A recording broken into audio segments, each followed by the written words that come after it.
I work for a government agency, always looking for good, enthusiastic men to help us carry out our directives. You're telling me that there is a movie company in Hollywood right now that is funded by the CIA? I think probably Hollywood is full of CIA agents, and we just don't know it. I mean, can you ever really trust another human being?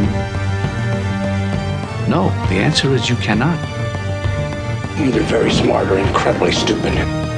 Test. Everything's a test, remember? Nothing is what it seems.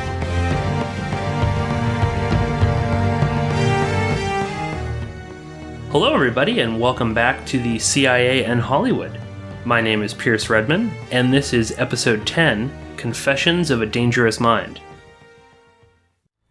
My name is Chuck Barris. I have written pop songs. I have been a television producer. In addition, I have murdered 33 human beings. I talked to a psychic today, and she said that you are going to be very successful. A pretty girl asks three handsome guys questions, and she picks one to date. That's it. That's the show.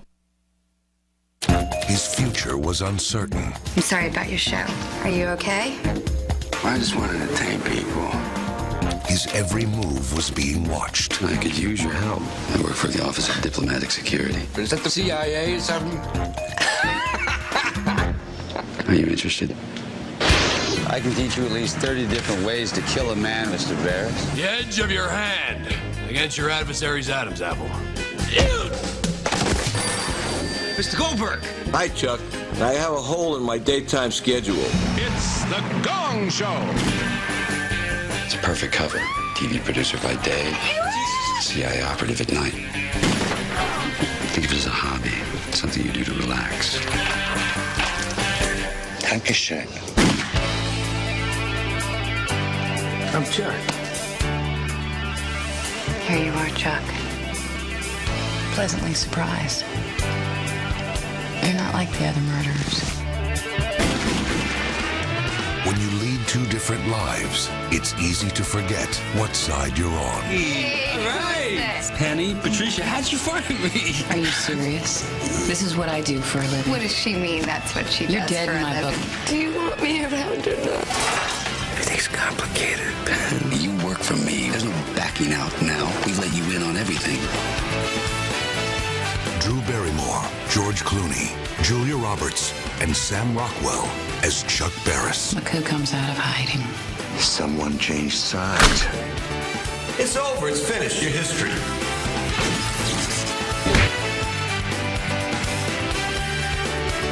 You're a dead man. Confessions of a Dangerous Mind. Okay, everybody. Well, welcome back to the CIA and Hollywood. And today, we are joined by our very good friend, Aaron Franz, who, of course, joined us last season to discuss the film The Recruit. And Aaron, how are you? Very good. Thank you for having me here today. I'm very pleased to be here and excited. Excellent. Well, today we're going to be talking about the 2002 historical drama, and that's in, air quotes, Confessions of a Dangerous Mind. And this is a movie. This is George Clooney's first movie that he directed. This is his directorial debut, and it deals with the character of Chuck Barris. And we'll get into a little bit of the synopsis of the movie in just a moment. But Aaron, what was your sort of initial take on this film?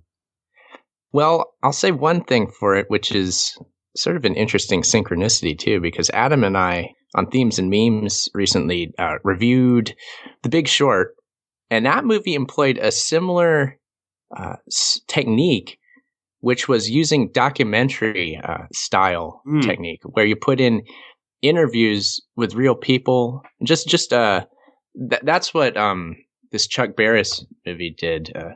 That they would put in. Actually, the first shot of the film is of Dick Clark, a guy who Barris worked for when he was starting out in the entertainment industry. And the film starts out documentary style, a little clip of Dick Clark, and it goes throughout the film using that. So that caught me by surprise, because with these two films, The Big Short and this one, I don't remember any other films doing this. Now that I'm now that I see these two, I think there must be a ton of them. I'm just not remembering any. But I think that's a pretty interesting technique to use because right off the bat, the viewer is saying, hey, I'm watching a documentary. This is a real story. But then as the movie goes on, there's stuff that clearly goes the other direction where this is a complete fiction. This is all just made up. Delusional fantasies of this goofball Chuck Barris, and it's funny to laugh at him and his stupidity. But then it bounces back to the other thing again where it's like, oh, wait, no, this is real. So that's going on through the whole film. So I'll just say that initially. Well, I guess for anyone that hasn't watched the film, and of course we would suggest that you go and watch it and then listen to this podcast. We'll give you a brief little rundown. So the film again is about Chuck Barris's career in television, and this is based on a book that he wrote in the mid-1980s called Confessions of a Dangerous Mind. And Chuck Barris is, for anyone that doesn't know, he's the creator of the Newlywed Game, the dating game, and most importantly, the Gong Show. But Confessions basically deals with Chuck Barris getting recruited into the CIA by a character called Jim Bird, who's played by George Clooney. And this is even before his TV career really kind of gets kicked off. Barris, before that, had worked for, American Bandstand, as Aaron mentioned, where he worked alongside Dick Clark, basically as a spy. He was there to spy on Dick Clark to make sure that there wasn't mafia payola going on in terms of what songs were making it onto American Bandstand. But soon enough, he gets recruited by George Clooney. He goes to the farm, which is the CIA training facility, where he learns how to assassinate people and, mix chemicals, how to torture people by, connecting electrodes to people's nether regions. And he basically then he goes back and does his game show stuff and then uses the game shows as cover for his assassination missions around the world. So particularly with the dating game, he would send the couple that wins, he would send them off to, lovely Helsinki or beautiful West Berlin. And while there as a chaperone, he would go and assassinate people. Now, as the story progresses, Chuck's relationship with his girlfriend, Penny, becomes extremely strained. Penny is played by Drew Barrymore in this. And Chuck, at one point, he's briefly kidnapped in East Berlin. He's freed in a prisoner exchange. We find out that the exchange was seven CIA agents for this one guy. We find out that one guy was actually a winner of the dating game, who turned out to be a Soviet spy. Bird then explains that there is a Soviet mole within the CIA.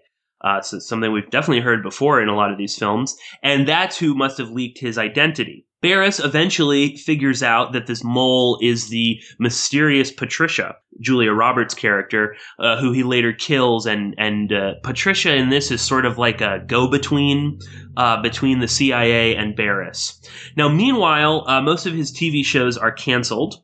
Barris has this on-air breakdown on the Gong Show, and we'll get into what the Gong Show is all about.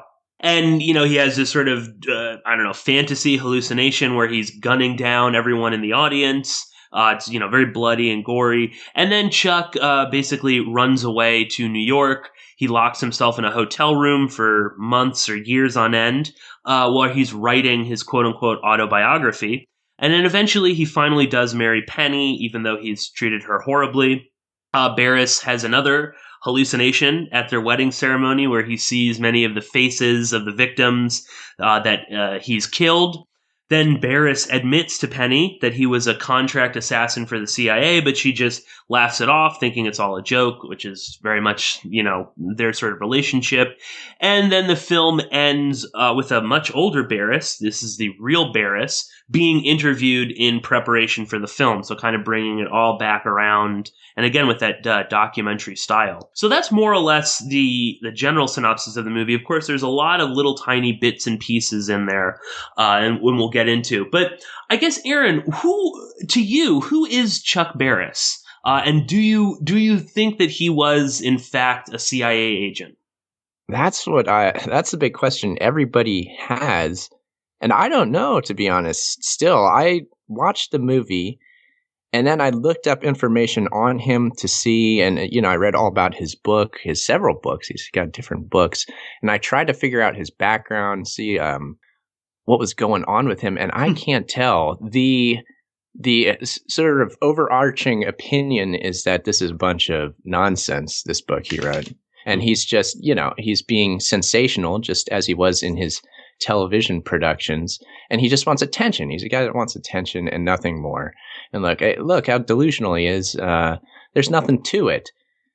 And I feel like there's something to it, but I also feel as though Chuck Barris was lying and sort of putting up this sort of cliche story of espionage, as it's always portrayed in movies. And the real story, I'm sure, is much more complex than that. What do you guys think? I want to hear that. I am still sort of every time I rewatch the film or I start to kind of look over my notes and try and analyze it. First I'm like, oh, he's definitely he has to be CIA. And then you sort of get around to parts of it just don't add up at all. And then you kind of come to this point where it almost no longer matters if he was or if he wasn't, because looking at it from the perspective of this podcast, the CIA in Hollywood, essentially this movie is very much what people within the entertainment industry do end up doing for the CIA. Their careers, like Barris's, are furthered by cooperating with them. They get better shows, they get better deals, they make more money, their careers take off in exchange for sort of selling a part or all of their soul to the agency. So I still don't really know. There are bits and pieces, particularly in the book, in the book Confessions of a Dangerous Mind, that are extremely suspect in terms of the names and things. Like, for instance, he refers to the farm. This is the CIA's training facility. As far as Tom and I can tell, that is the first public omission that's the name. Like, for instance, Aaron, in The Recruit, they refer to it as the farm. And that was sort of seen as, oh, wow, they're saying the farm. They've never said that in a TV show or a movie or anything. Interestingly, Barris said it all the way back in the 80s. Huh. So that's sort of an interesting thing. But then again, Barris's life is all about reinventing himself and sort of altering his persona and whatnot. So I really don't know. I don't know, Tom. What's your take? Well, I mean, I first saw this movie ages ago, like maybe a few months after it came out. Back when, I was at university at the time. This was one of those things we, watched in university halls, illegally downloaded from the internet, like we do. First time I saw it, I thought, yes, I think this is highly plausible. This actually seems like this could be a real story. Like you, I've watched it several times since then. I've watched, making ofs and the commentary on the DVD, tried to piece together some of Chuck Barris's life and just figure out, is this even plausible? And I don't think he was an assassin. I don't believe he committed 33 murders for the CIA, but that doesn't mean he wasn't a CIA agent. He could well have been doing something else, for one thing. And also, just, like you say, it's this very cliched story. I was assassinating people. I was, down in Mexico killing this mustachioed, sultry-looking guy. It all just seems kind of, like you said, Aaron, like he stripped this all from spy films and kind of packaged it into his own life. That's what it feels like now. But, just from a practical point of view, why would the CIA hire someone who was so famous to do undercover assassinations? Surely he's too recognizable. His face is too well known for you to be able to go and wander around the dark corners of Helsinki or wander around East Berlin or whatever it is he's supposed to have done. That side of it doesn't strike me as very plausible. But at the same time, you have to wonder, would people in communist East Germany at that point in time know this game show host from America? Maybe not, actually. So yeah, I am not at all sure, but I think there is something to it, just because elements of his story, like this reference to the farm, do ring true. And he was a consultant on this film, and I do believe that the relationship between him and Clooney plays his handler, is actually quite realistic. that's actually how I imagine these things work, and from what we know of it, how they do work.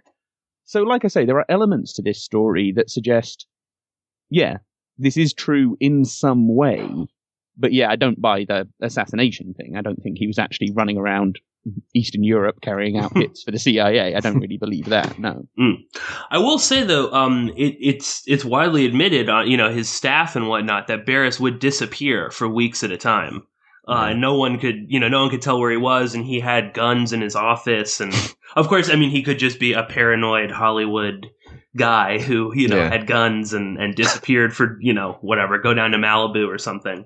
But well, here's the other side of that question though: is why would he make it up? Is it just raging narcissism, or because he is a raging narcissist? I think we can be pretty clear of that about Chuck Barris, but that alone does not necessarily mean that he did make it up, does it?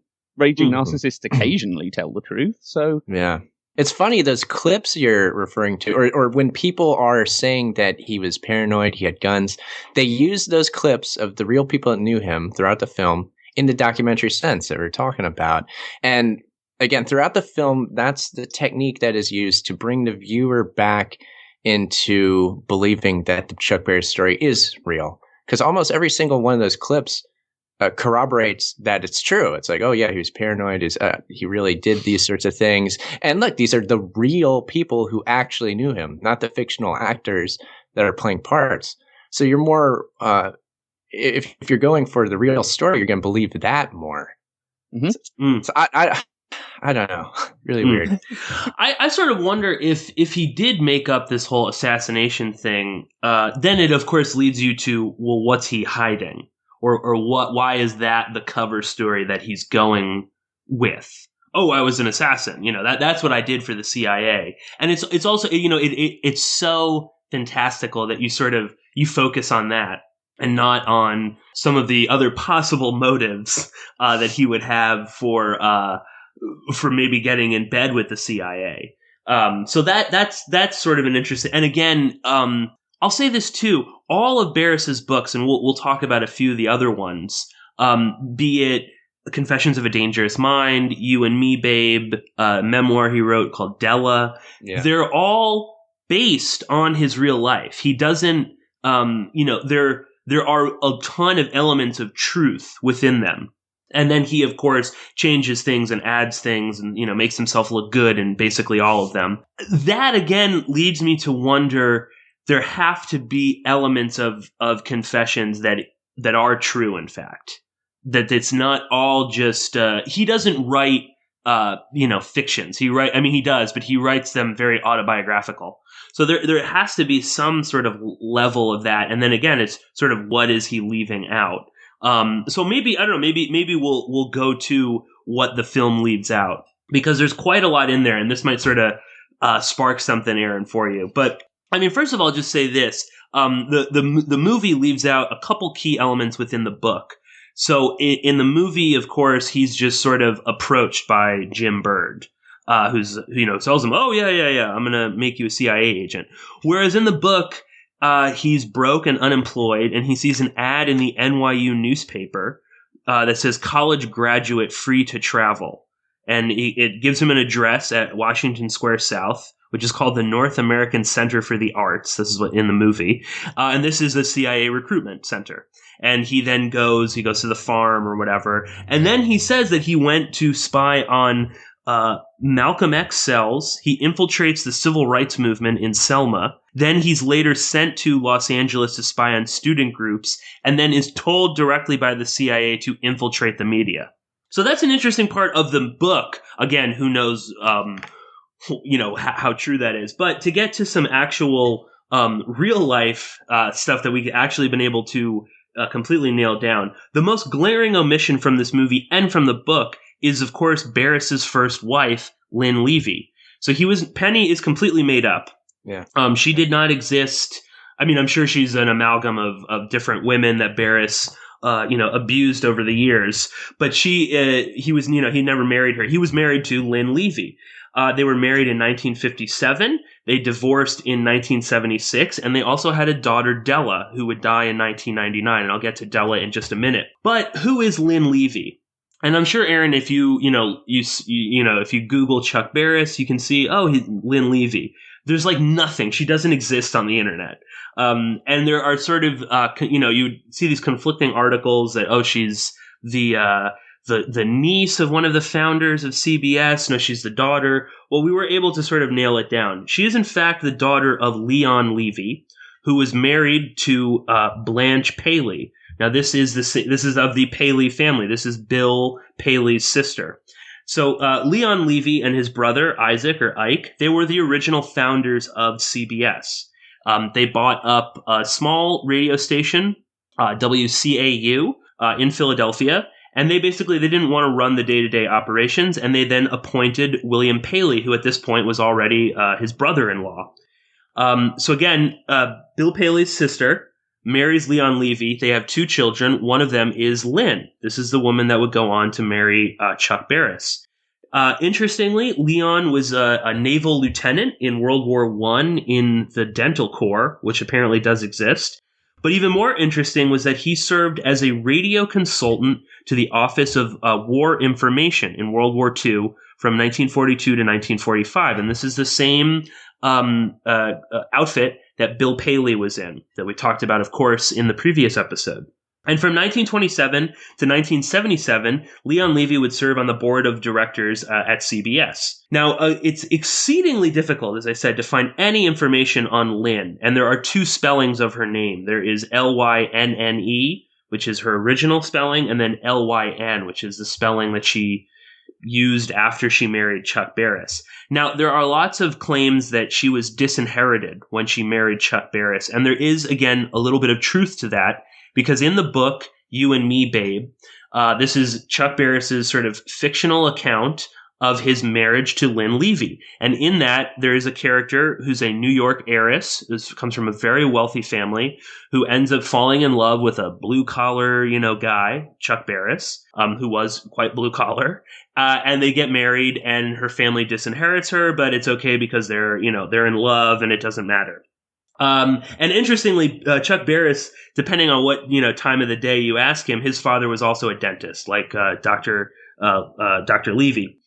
Now, we did try our best to kind of find anything about Lyn Levy, and I was able to find that Lyn Levy and Bill Paley owned Jacelyn Stables. And Lyn Levy was very into horse racing. He was chairman of the board at the Atlantic City Racing Association. He was the director of Thoroughbred Racing Association of North America. And I just sort of typed in Lyn Levy and horses. And there is a Lyn Levy, Lynne, who lives in Milwaukee, who is a horse trainer.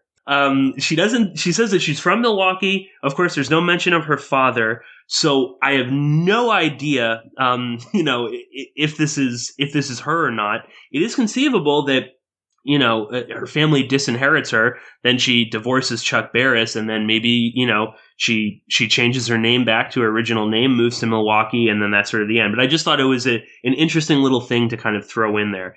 So I know that was a lot of information. Just to bring it all back, Chuck Barris was married to the daughter of one of the founders of CBS, and that daughter's uncle was the head of CBS, was William Paley. Obviously, quite connected to the agency, as we talked about in the previous episode. And I'll just quickly also mention there's one other factor to this that Barris completely leaves out, and I think that both his wife and his daughter are very important in understanding Barris and perhaps, if the CIA did approach him, what they saw in him. So, of course, he did have a daughter, Della, and she appeared periodically on The Gong Show. And this is probably the darkest chapter in the saga that is Chuck Barris. So after her parents' divorce in 1976, Della briefly lives with her mother in Switzerland, where, according to Chuck, that's where she gets into drugs. Then she moves back to L.A. to live with her father. Quickly gets sucked into the world of cocaine and really kind of goes on this downward spiral that would eventually culminate in 1978 when she walked into her father's office and told him, "I'm leaving." And Barris tells his 16-year-old daughter, "Okay, that's fine with me." He gives her a $1 million trust fund and says, "Don't come back until you're clean." She then virtually disappears from his life entirely. They briefly reconnect in the late 1990s, and at this point, she's HIV positive. She's living as a sort of reclusive cocaine addict. She's also been a prostitute in Las Vegas. And Chuck Barris says, oh, there's just nothing I can do. Della then dies of an overdose of cocaine and vodka in her house in Brentwood in 1998. Now, again, in 2010, Barris writes this memoir called Della, where he yet again makes money off of people that he's hurt. And there are a ton of very scathing reviews, both like online on Amazon, but also in newspapers. And essentially, Barris just makes excuses for himself throughout the entire book. He finds Della to be annoying. She's a burden on him. He gets really upset that he has to leave this show business party where he's schmoozing because his 14-year-old daughter has just overdosed on cocaine. He blames, of course, his ex-wife, Lyn. She's the whole reason this is happening, even though he has custody of his daughter. And and I think this sort of illustrates who the real Chuck Barris is. We're always, you watch this movie, you try to do some reading, you try to figure out who is Chuck Barris. And in fact, he is this cold, uncaring monster who ultimately profits off the death and destruction of all of those that are around him. And I mention Della and Lyn because there is a line in the movie where Barris asked Jim Bird, Clooney's character, well, why me? What's going on? And he says, you fit the profile. Now, in the movie, what's the profile? He's sort of a sleazy guy who, can't really make a TV show, and he gets into bar fights. That's the profile for a CIA assassin. So I wonder if the profile is you're well connected to a very influential family that is well connected to the CIA.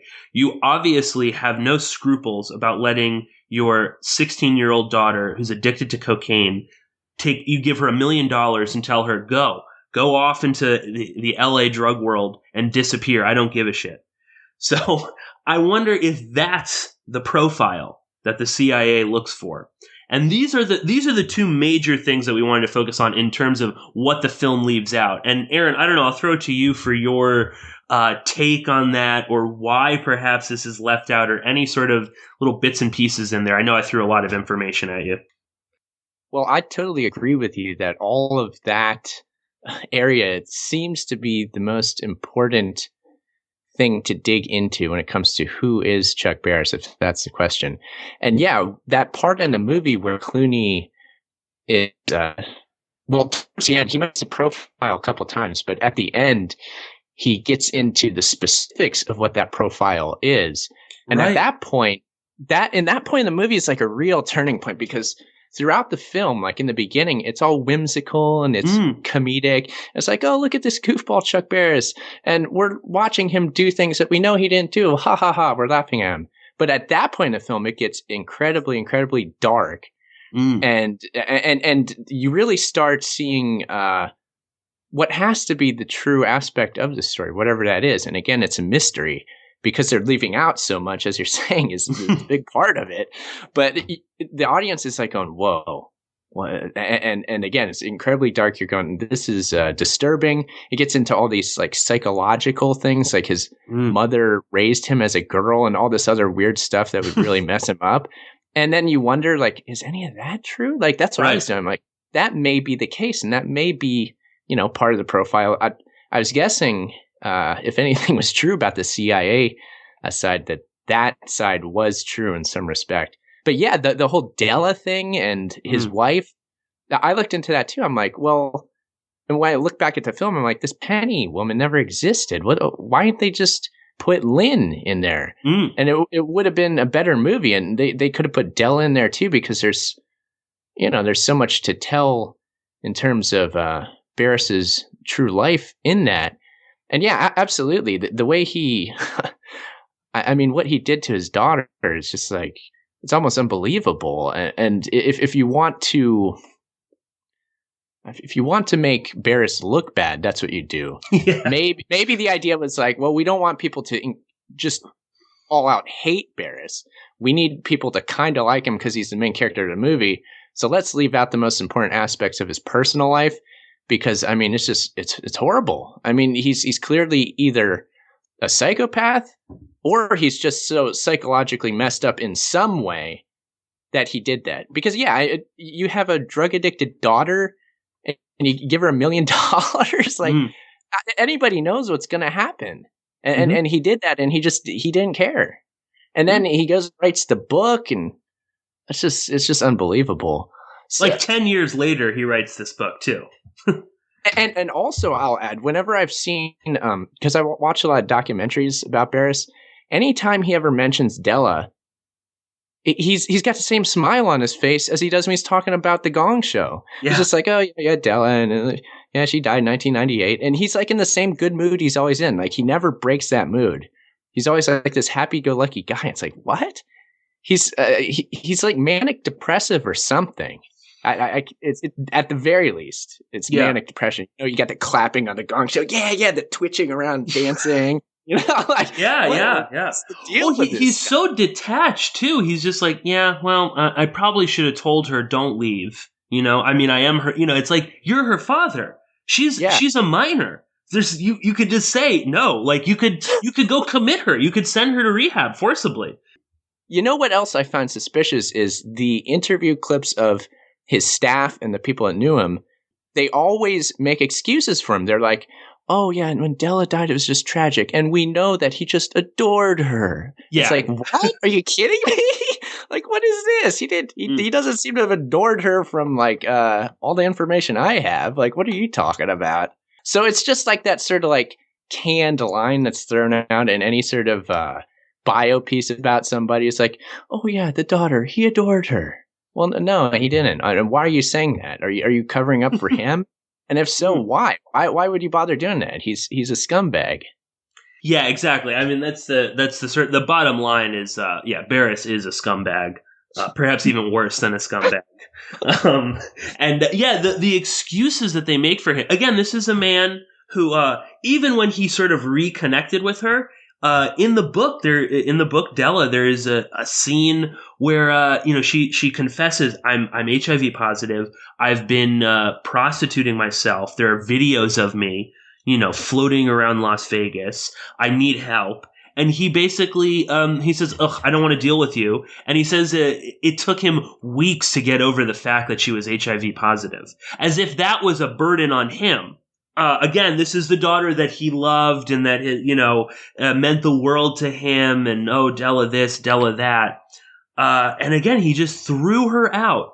And, just to be clear, 1978, Los Angeles, 16-year-old girl, $1 million and cocaine. There's no way that that's a recipe for success. That it can only be a horrific, just gut-wrenching scenario. There's no way that's going to be good. No, sure. I mean, we both kind of laughed a little bit, but that's because it's ridiculous to think that's going to end well. It's ridiculous to think this is going to help her in some way. And I mean, I was just thinking when I was listening to what you two were saying, this is like the inverse of what happens in The Social Network, right? In that, we were hypothesizing that the CIA basically wrote themselves out of that movie, right? And so all we're left with is personal melodrama and interrelationships, and it's all about individual people and how they're connecting to each other. In this, it's the opposite. In this, they're completely playing up the CIA angle and forgetting that Chuck Barris was a human being who was married and had a daughter, and actually, that's the story of Chuck Barris, rather than this crap about the Gong Show and this apparent fantasy about being a CIA assassin. And yet, that's the story we're given. That's the one, and like you say, Aaron, that's the one they play up. That's the one they're almost trying to convince you is true. And so we are left with this. Well, why was Chuck Barris involved in this film? Why was he so keen to get this film made? Because he was a consultant on it, right? He was there with Clooney all the time, telling him, this and that, make it look like this, whatever. And you have to think, is this just another element of his psychotic narcissism or whatever the hell it is that he's suffering from, that he wanted a film that made him look kind of sexy and glamorous and exciting, and even when it takes that dark turn towards the end, it's not really Barris himself that takes the dark turn. It's more like circumstances take a turn. it's almost like all of that's beyond his control. Whereas, in reality, the real dark turns in his life were almost entirely within his control. and he just didn't give a damn. He just said, let the chips fall where they may. I'm sick of the hassle. I can't be bothered with this. So, yeah, you see what I mean? They've just sort of inverted the style of storytelling that we saw in The Social Network. And I wonder... I just thought that's a parallel drawing. They're saying, hey, look, the CIA, conspiracy. There it is. Yeah, it's very bizarre. I don't know what to make of that. Well, and the conspiracy is trying to figure out any information on either Lyn Levy or his wife, Lyn. You would think, this is just an aside, you would think one of the founders of CBS, who's married in, with the Paley family, he would have a plethora of articles and books. He also virtually doesn't exist anywhere. It was extremely difficult. And that's just sort of like, everything with Barris is sort of shrouded in all of this sort of secrecy and, conspiracy and secrets and lies and whatnot. So, yeah, but that's a great point, Tom, with the sort of the inverse there. I guess, though, we can see perhaps why Barris wanted to make this movie, again, to sort of push this image of him as this wonderful, globe-trotting assassin who made bad TV, that of course led to the sort of, lowering of the bar overall with television and culture. But he's a good guy. But Tom, why would Clooney make this film? Well, this is the question we've been pondering for a while, because in one of the making-ofs, where they're discussing, is this story true about Chuck Barris? George Clooney refers to himself as Barris's defense lawyer. And he says, I asked him, is this story true about CIA assassins? But Barris never told him. And he never really pressed the issue. He said, I didn't want to know. I didn't want to know whether or not it was true because it made for a better story to not know. And you start to think, so is this really about Barris at all? From Clooney's perspective, or was Barris just a kind of useful narcissistic idiot that he latched onto in order to further his own career in some way? And that's more the angle that I'd go down, to be honest. I don't think he really cares about Chuck Barris at all. I think it was just a useful vehicle for him, because this film languished in development hell, that's what they call it. It was, for most of the 1990s, people were sort of trying to make this film, and it never really happened, and Johnny Depp was attached, and then he gave it up, and blah, blah, blah, blah, blah. At one point, they were even talking about having Ben Stiller as Chuck Barris. Different movie that would have been. Yeah, I can see that, yeah. Well, I can see it, yeah, it's just a different movie, completely different. So then Clooney gets involved, and he took this whole thing very seriously. If you listen to the commentary, he talks about how he storyboarded every shot in the movie before they actually went and, committed anything to film. He was the one who persuaded major actors like Drew Barrymore and Julia Roberts to massively reduce their fees and get involved in this. And then when you look into the production companies and what have you, we came across this Section 8 Productions, a company that was co-founded by Clooney and Steven Soderbergh. And they went on to produce Good Night and Good Luck, that we talked about last time, and Syriana. Then the company closes down because Soderbergh wanted to get back to directing, actually making films, and also because Clooney was setting up Smokehouse with Grant Heslov, that we talked about in the Argo episode. If we put this a different way, in 2002, Clooney makes Confessions, where he plays a CIA agent handling an asset in the entertainment industry. In 2005, he makes Good Night and Good Luck, where he plays a producer at CBS, which at the time is riddled with OSS and CIA guys. Also in 2005, he makes Syriana, where he's playing a character based on a real-life CIA agent, Bob Bayer. In 2009, he stars in The Men Who Stare at Goats, where he plays a psychic spy who worked for military intelligence and again is based on a real person. Around the same time, he's making a film about Osama bin Laden's chauffeur, which is again with Grant Heslov, his good buddy, and with the screenwriter Aaron Sorkin, who we've discussed many times. This then gets ditched in favor of Argo, a story about the CIA's relationship with Hollywood that had significant assistance from the CIA. So if you add all this up, there's a trajectory here. And the hypothesis that that we touched on in the last episode, but we want to make it nice and clear and explicit now. There is no evidence of CIA being involved in any of these 4 films: Confessions of a Dangerous Mind, Good Night and Good Luck, Syriana, The Men Who Stare at Goats. What we're suggesting is that all of these films, and Confessions in particular, are Clooney's audition tapes for the CIA. It's his way of sending up a little flag, a little flare, saying, I'm here, and I want to make the sorts of films that you want to see more of. And that's what I think was his motive, his reason for getting into this film and pushing it so far. And let's not forget, this film bombed. It made no money. It barely turned a profit. And lots of studios were looking at this thinking, it's not going to make any money. That's why it didn't get made. Then Clooney gets attached. Suddenly the film gets made, doesn't make any fucking money, but it gets quite a lot of critical acclaim, and it projects Clooney, it advances him and promotes him into a new, I don't know, more serious, more politicized part of Hollywood. So was that what all of this was about? And Chuck Barris was just a useful pawn. That's what I think, anyway.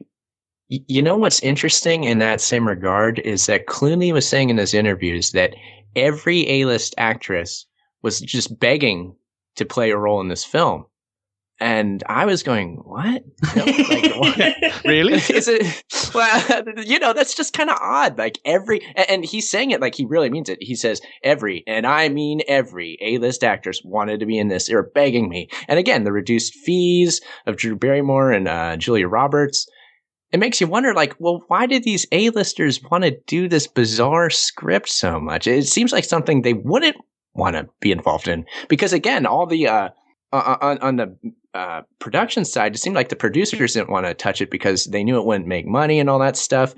So what were the actors' interests in this? It could be, as you're saying, Tom, that they all know the same thing that Clooney likely knows, is that, you audition for the CIA or whatever, and this film was like the perfect vehicle to do that. It was a perfect way to impress the people in the intelligence services. I think that's very likely.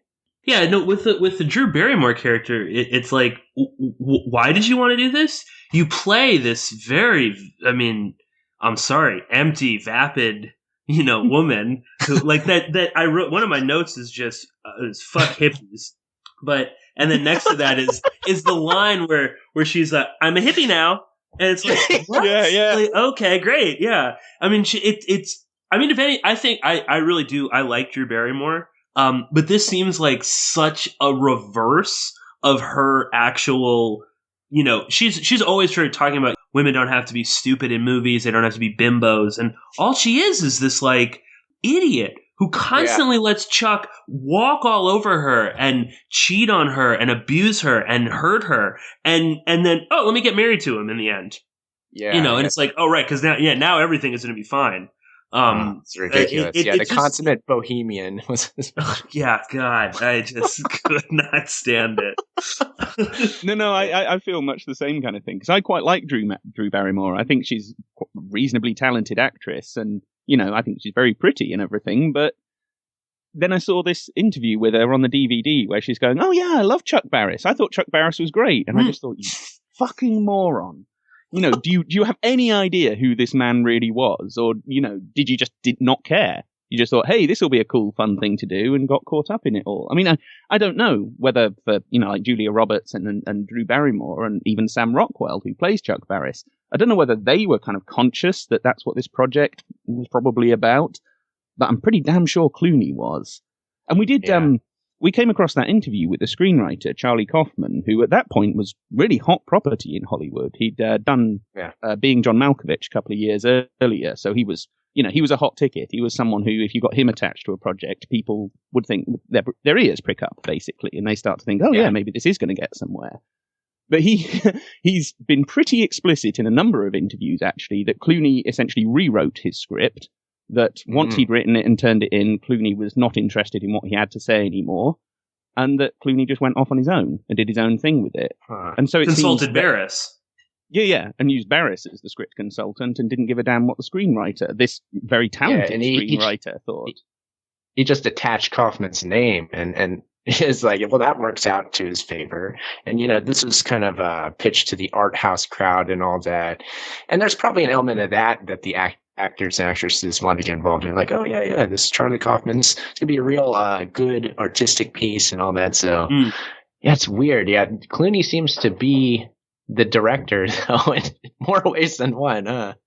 I mean, he seems to be as you said, the more than just the director of many different things. But yeah, no, and it's crazy again too, his sort of like insane drive to make this movie. Again, based on a book that no one cared about when it came out. The book Confessions bombed just as bad as this movie did. No one bought it. It was it wasn't even like it got bad reviews. It just no one cared and it disappeared. So again, you have to wonder. Why is Clooney even digging this up? I mean, obviously there is it is an interesting story. Obviously, I hate Chuck Barris and I hate Clooney, but I'm fascinated by both of them, and I'm fascinated by their connection. But you have to wonder too, who's thinking this is a great idea, other than Chuck Barris, who obviously is always out to make a buck. Yeah, exactly. The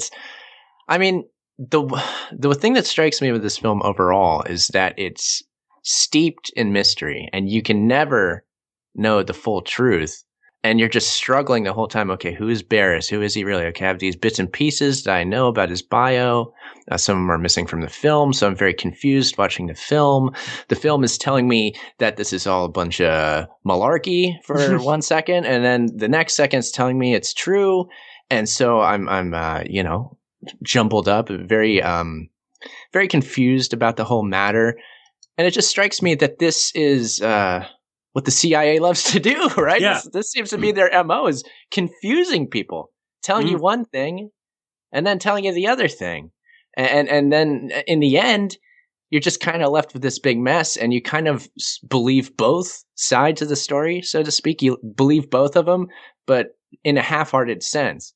So you just kind of go back about your business, day-to-day life, and you don't care anymore. And somebody will bring up Chuck Barris like, hey, did you ever hear he was in CIA? He's like, yeah, I heard that, man. Okay, I'm going to eat this bag of Cheetos now. You know what I mean? Yeah. Basically, that's what it does. Oh, X Factor is on. Let me well, on that note, Aaron, of the sort of confusing nature of the movie, and they throw a lot of things at you, I'm sure anyone who's seen the movie will have noticed that there's quite a lot of moving sets and camera trickery going on throughout the movie. So there's the scene, for instance, where he's trying to get a job at NBC, and the camera's moving one way, and then Barris exits the frame, and in reality, he was like running around the set, changing sweaters so that he could come in on the other side, and the sets move. Most of the major sets, like his apartment with Penny, the studio for I think it was the dating game, all those things were actually like on a giant rotating set that would move around, and they could, and the walls open up and whatnot. And Tom and I both have some interesting ideas as to what is going on with all of that and what it might mean. But Aaron, do you have any idea or any thoughts on what's going on? What's the significance of all of this, and the sort of trickery with the camera and the moving sets and all of that? Do you have any idea? Well, it's akin to smoke and mirrors and magic, I suppose, where the sets and everything is just an illusion, and it's a visual thing. It's a visual illusion that shows you one thing, but the reality is something else, and it's a completely fabricated set, right? The sets for a TV show are basically a work of art. It takes carpentry skills, but it also takes artistic skills to make these things. So this is an artwork we're seeing. It's a magic trick we're seeing. And again, we're seeing it through a film. So a camera had to shoot these sets, which are a piece of art. They're moving around, so you can't quite tell what they are. The camera lens comes in and adds that different bizarre aspect to it, making it two-dimensional and all that. So that distorts it further. And then you're the audience sitting there, and you're basically as if you're in a dream. And this kind of emulates what a dream does too, because when you're dreaming, things are constantly not making sense and changing, and that's the way they work. So it's possibly purposely creating this sort of dream state for people to to be into? I don't exactly know, actually, to confuse them more maybe, or make them feel as though they are asleep. I don't know. Tom, what does your take on that? And then I'll throw in my idea. Okay, sure. Well, just with what you just said, Aaron, that did make me think a little bit about The Shining, where Kubrick deliberately adopts sets that aren't real. And so you follow someone into a room and there's a window in the room that couldn't actually be there, and things like that. And in that, I think he is trying to create this sort of almost dreamlike state of consciousness in the people watching it, in that he's somehow telling them that this isn't real. And I did wonder, is that part of the reason for doing it? This is actually a way so that if you consciously notice, oh, that couldn't have happened. You know, Chuck Barris walks past, he's on the set of the dating game or whatever, and he walks past and the camera pans, and then he turns around and walks back a couple of yards, and suddenly there's George Clooney sat on the chair in the background. And you know that isn't real. You know that's done through a bit of trickery or whatever. And is that just a way of telling the audience what you're watching is not real? It's a piece of manipulation. You are being manipulated as you watch this. But is it also about simply highlighting the similarity between theatre craft and spycraft? The ability for both of those things to make something seem real when it isn't. And they're both very much core to this movie. Is that where you're going with this, Pierce? Or are you going somewhere else? I think I'm going a little bit in a stranger direction, maybe. Go on then. And I thought, Aaron, that you might like what I'm going to say, or my angle on this. But there is a line in the audio commentary where I believe it's it's Clooney and the cinematographer, who's like quite good. He's a very famous cinematographer, actually. And the cinematographer, they're talking about all of the set changes and the costume changes. And the cinematographer says, it was just like a play. And I work in theater. I've been on the stage many times before. There is that element, especially when you're moving around, you're running, you're changing things. And I sort of was thinking it's like a play. And then, of course, I was sort of thinking, Aaron, you've talked quite a bit about the world stage and about theater. I sort of then went into a different sort of idea that when you're in a play, it's ritualistic, you know? It is a ritual in that you're performing this piece, this memorized piece, over, to people. But, actors on plays in particular are very ritualistic. You know, they have to eat this certain thing. They have to do this. They can't talk to anyone. And I sort of wondered, and this is sort of, again, kind of going out there a bit, but, was this whole movie like one ritual, that Clooney, again, maybe was the sort of director of, whereby, he's sort of inducting himself and other people into this world that by, with all of these set changes and things, again, it'd be a movie that ostensibly you'd think, it's pretty, cut and paste. It becomes very physical all of a sudden. There is a mental strain on you. I've got to run around. I've got to do this. I got to change. So again, there's sort of like an induction, or a ritual. This is sort of you're being let into this sort of secret world through this ritual. And that kind of, leads us around to, of course, the movie, Aaron, that you did with us on the first season, The Recruit, whereby Colin Farrell is inducted into the CIA. He goes through a ritual. And this movie came out just a year after Confessions. And of course, in Confessions, Chuck Barris is initiated into this secret society, into the CIA. So that was sort of my idea. And I don't know, Aaron, I'll throw it to you, since you've done quite a bit on the world stage. Yeah. It's incredibly interesting subject I could talk about forever and ever. I'm glad that you brought all this up. It's in terms of the world stage, I mean, certainly Chuck Barris in his TV productions that everybody knows that he was involved in, that was the world stage right there that he was standing in front of. And if you're talking about the occult aspect of, acting and, you're putting on a play, it's rituals done to the god Dionysus, right? Dionysus being this god of like drunken revelry that sort of takes over your personality, where actors are more or less channeling this thing. And I think there is a very real aspect to this. When you get somebody up on a stage, whether they be an actor or like a performer in a band, it does do something to you and your consciousness where you kind of leave and this other persona at the very least comes in and kind of takes over. You see this effect with frontmen of bands. They act like a total wild lunatic on stage. Then they get backstage and you talk to them. They're like this introverted, shy person. It's like, well, where's that guy I saw on stage? I go, well, he's not here anymore. So that's there's a lot to that, and you could sort of tie in the whole Barris thing where he gets really weird up on stage too. Again, the twitching around, the dancing, and he's going crazy, the clapping, and he's all excited. And then you get him backstage, it's not like that. But what he does is very important. Again, to the world stage, he's giving these new ideas to the public. And CIA, yes, being inducted into the CIA apparently. And is the CIA interested in the world stage? Well, of course they are. That's where they are. By their charter, that's where they're supposed to operate, overseas and all that. You know what I mean? So of course they are. And they use all these occult techniques where you don't know what they're doing.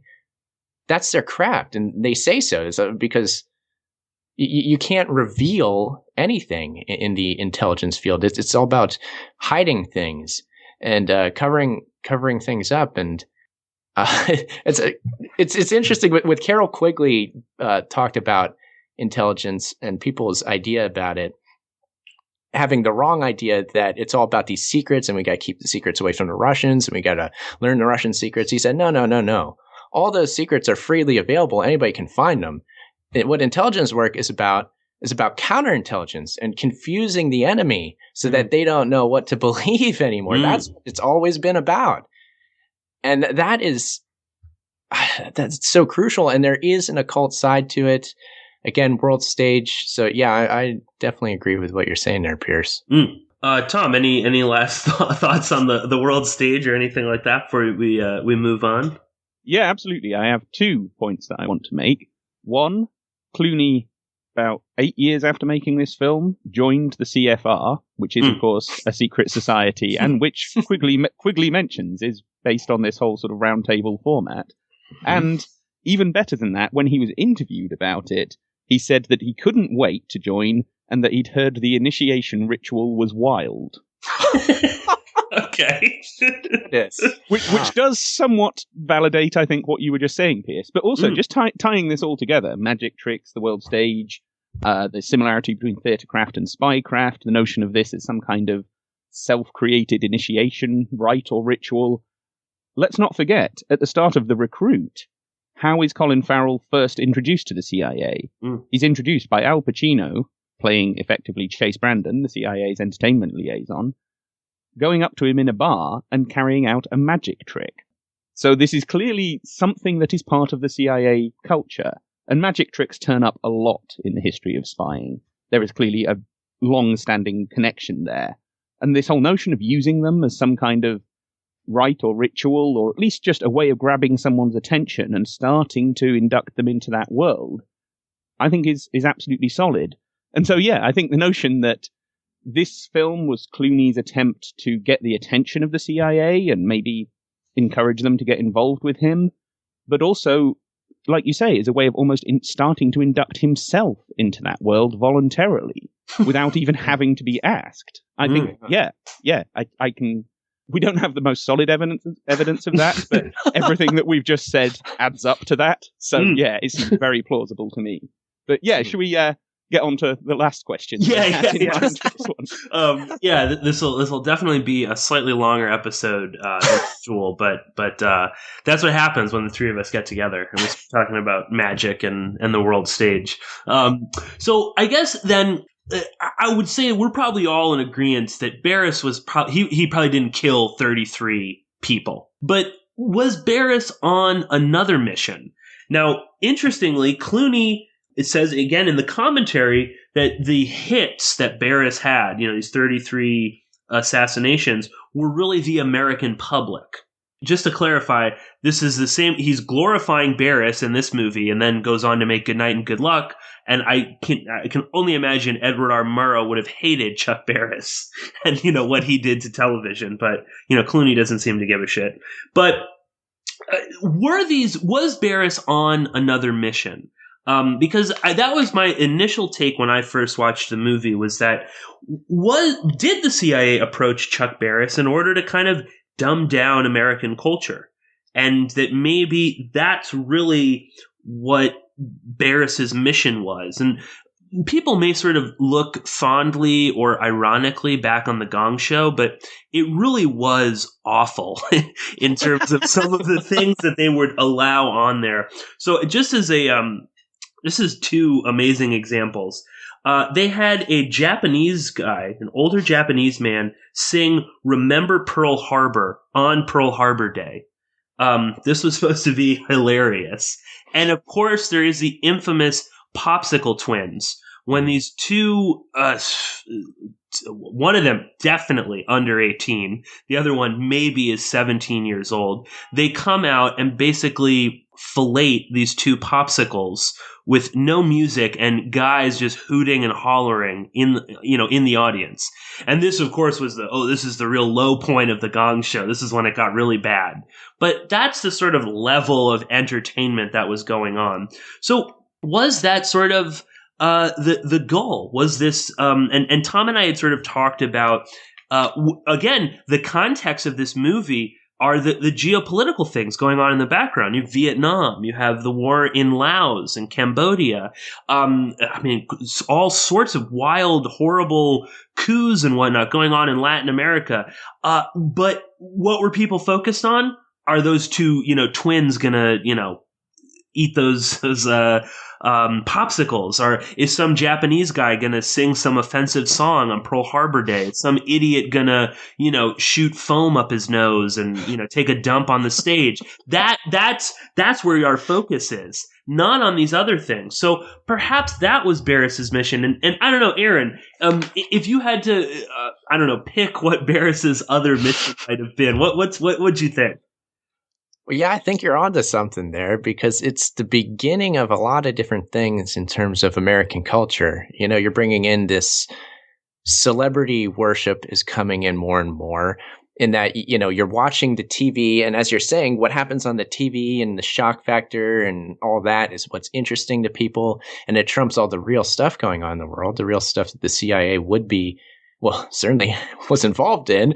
You're not looking at that anymore. You're caring about all this inconsequential nonsense. But beyond that, you're seeing that this inconsequential nonsense is the focal point for American culture, and therefore it rises to this level of prominence that actually it becomes important. It becomes this sought after position where you want to go on TV. You want to be the idiot, playing the ukulele and doing somersaults. It's like, yeah, that is the epitome of the American dream, because it gives you fame. Fame is the thing that matters above all else.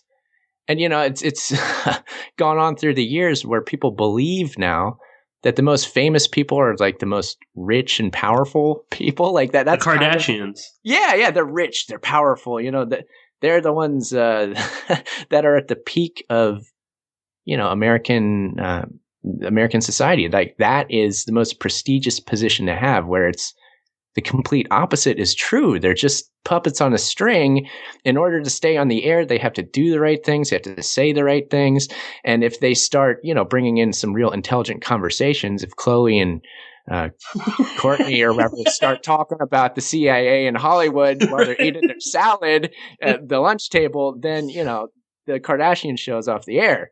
So, the question becomes, who is it behind the scenes that says what goes on TV? And who is it that keeps putting out this programming that is so nonsensical, and there's nothing of substance there? Of course, yes, the people love it, but at the same time, who's pushing it and what's going on behind the scenes?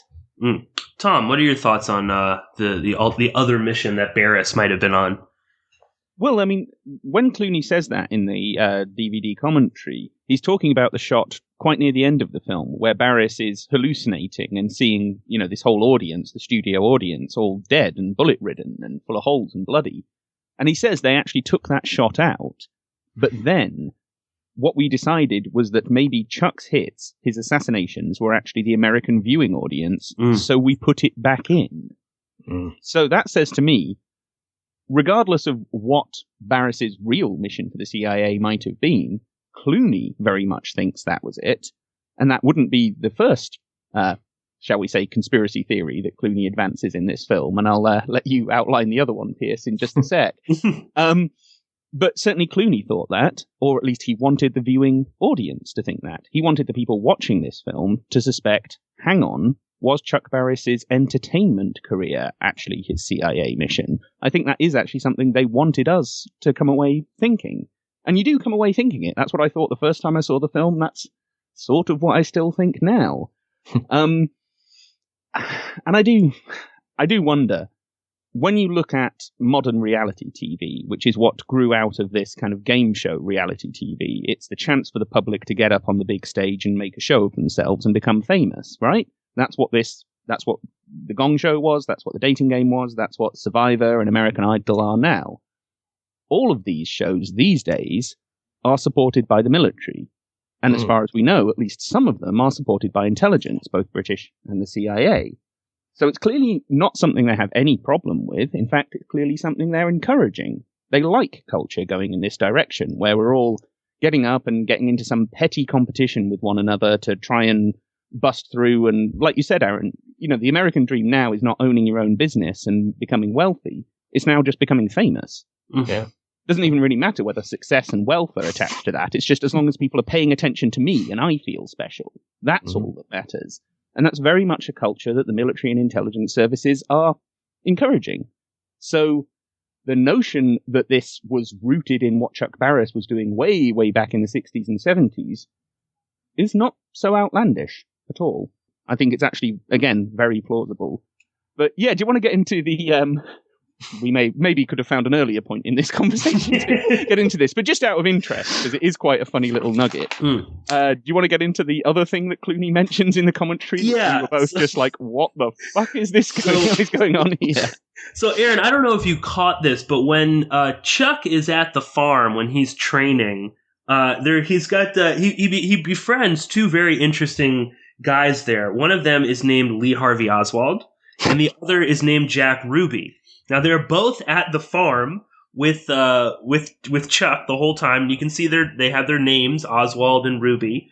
Oswald, his gun jams when they're on the firing range, and at the end of that scene, you can see Chuck he says goodbye to a Jack and Lee, and Jack gets onto a bus that says Fairweather Tours, and Oswald gets onto a bus that says Church of Christ. Now, this is definitely Lee Harvey Oswald and Jack Ruby, and throughout the commentary, that whole sequence, Clooney definitely believes that the CIA was behind the JFK assassination. I mean, he says this was it's not in the book. This is totally Clooney's invention. But he's he's sort of joking, but he's not really joking. He's, saying, oh yeah, right. Oswald's gun jams, right? Inside joke. And he says that most people would never notice this. And I, for one, did not notice it at all until Tom pointed it out, that you can see their names, and he says, oh, bye, Jack, bye, Lee. But Clooney, really, they're in every single shot when he's on the farm, Oswald or Ruby are in the background doing something. And Clooney, like I said, definitely he's sort of laughing at it, but he's being quite serious, that this was a deliberate attempt, a deliberate thing that they put in there. And he definitely seems to think that the CIA, why even have them together there? So very interesting. And again, this is just sort of harkens to, as much as I despise George Clooney, and I think he's an idiot in a lot of ways, I think he does understand that in these sort of CIA-assisted movies, you have to throw a little catnip for us, for the conspiracy crowd. So I don't know, Aaron, did you catch that at all? I did not. Yeah, it's very interesting. Watching the film, I'm like, I just realized that there must have been a ton of little details I missed. This was one of them, certainly, but I think you're probably right. Yeah, playing up the conspiracy angle. And hey, look, we're talking about the CIA, so there's conspiracy. So let's put the number one conspiracy in there. And yeah, I certainly Clooney knows what he's doing there. Whether or not he actually believes that, it doesn't really matter because it's about what the audience is thinking, I would say. Yeah. Tom, anything on that? And I know you had mentioned there's another little weird tidbit in this movie, and that's the goats. I don't know if you want to talk about that. Well, only in as much as it's a tie-in to the next episode where we're going to be talking about The Men Who Stare at Goats, which is Clooney and Heslov's, I don't know, overture to the CIA in some way, in much the same way as we suspect this film was for Clooney. And that's that after the prisoner exchange, when you have this Soviet agent who was a contestant on the Gong Show, he's going back to East Berlin, and these 6 or 7 CIA guys are coming back to West Berlin, classic prisoner swap over a bridge. They then stick them all on the back of a truck, and in the back of the truck, for no obvious reason, is a goat. And Clooney says in the commentary something about, when in doubt, just throw a goat in there. And I have no idea, really, what... There's another goat, too. Is there? There's a second When goat. they're in Helsinki, it looks like a dog chained up. That's a goat. So there are 2 goats for no obvious reason. I think there's actually a third goat. There's another scene that Clooney mentions a goat that just like walks past in the back. It's like a guy walking a goat like on a street or something like that. So clearly Clooney has some, on top of everything else that's strange about George Clooney, he's clearly got some sort of goat fascination as well. Well, yeah, classic Hollywood goat fetish.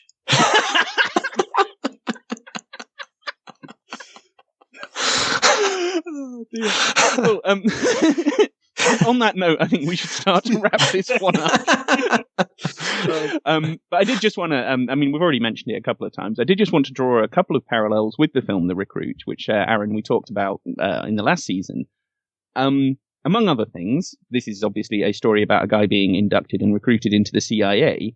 But also notice, Chuck Barris, very similar name to Chase Brandon, who basically wrote The Recruit. Yeah. And, you know, the whole thing with magic tricks, the whole thing with theatricality being a major part of both of these movies, the fact that they came out within a few months, I think, of each other. And we should say, though there is no known CIA backing or involvement in Confessions of a Dangerous Mind, since we recorded that with you last year sometime, more evidence has come to light showing just how involved Chase Brandon was in The Recruit. Basically, he ghost wrote that movie. The producer, Jeff Apple, and the screenwriter, Roger Town, they were fronts for Chase Brandon, effectively. He told them what to put in, what to take out.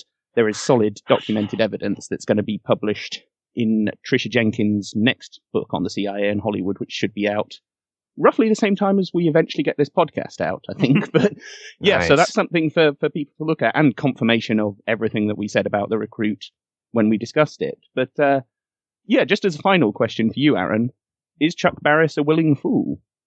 Well, he would be the perfect candidate for that, and he fits the profile, as they say, right? At least in terms of being a fool all around. So it would make sense. Again, back to that scene with Clooney in the end saying, well, you fit the profile. You said before, but at the end, it really hits home, and that's when the audience gets creeped out, and it brings in the whole psychological aspect of, like, this guy was really messed up psychologically. And that's what the profile is. And all of the things that Chase Brandon, good old CB, said in the commentary for The Recruit corroborate that. They're looking for people who fit that profile. And Al Pacino talking his little psychopath speech there. So yeah, I think we're on to something when it comes to that.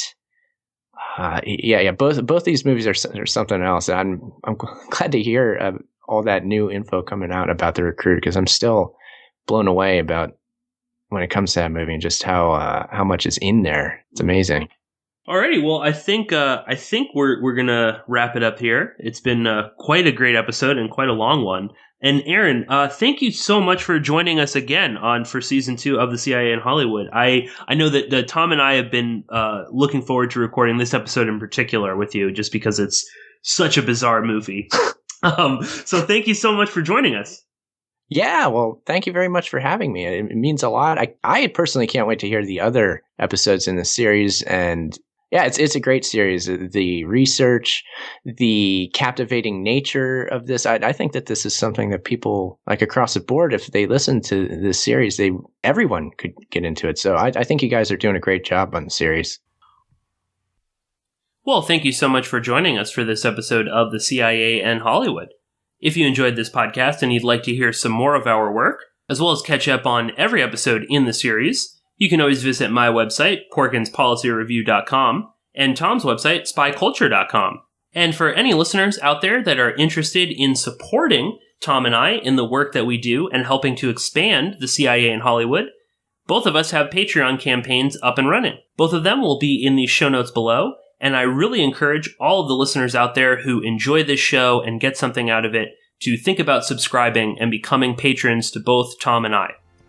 On next week's episode, we will be joined by Jay Dyer of jaysanalysis.com to discuss the George Clooney Grant Hesloff production, The Men Who Stare at Goats. This is, of course, about the 1st Earth Battalion and the Pentagon's secret psychic spy program.